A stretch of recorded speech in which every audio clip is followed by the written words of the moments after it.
இதுதான் வள்ளி கோவைக்கு செல்லும் வழி திருச்செந்தூரில். வள்ளி வந்து முருகனை கல்யாணம் பண்ண மாட்டேன்னு சொன்ன உடனே விநாயகர் வந்து யானையாக மாறி துரத்துறோடனே இந்த குகைக்குள்ளே போய் ஒளிஞ்சது. இது வந்து ஒரு பவளப்பாறைன்னு சொல்லுவாங்க. அப்புறம் அங்கே ஒரு கிணறு கிடக்க பாருங்க. அந்த கிணறு ஃபுல்லாக காசு தான். மக்கள் அவ்வளோ காசாக போட்டிருப்பாங்க.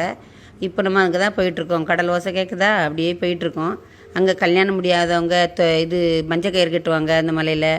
அப்புறம் குழந்தை இல்லாதவங்க தொட்டில் கட்டுவாங்க. இது வந்து ரொம்ப அப்படியே நடக்கும். நீங்கள் இதை செய்து பாருங்கள். வள்ளி கோவைக்கு போகிற வழி கடல் சத்தம்லாம் எப்படி கேட்க பற்றிலா. இதை வந்து நீங்கள் வந்து திரும்ப ஒரு நாள் வந்து பாருங்கள், செய்யுங்க.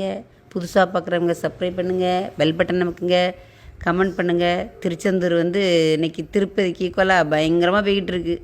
திருச்செந்தூர் அமைப்புகள்லாம் துர்கா ஸ்டாலின் அவங்க இன்றைக்கி வந்திருக்காங்க. அவங்களும் அங்கே கோயிலில் தான் நிற்கிறாங்க. பாருங்கள், லைக் பண்ணுங்கள், கமெண்ட் பண்ணுங்கள்.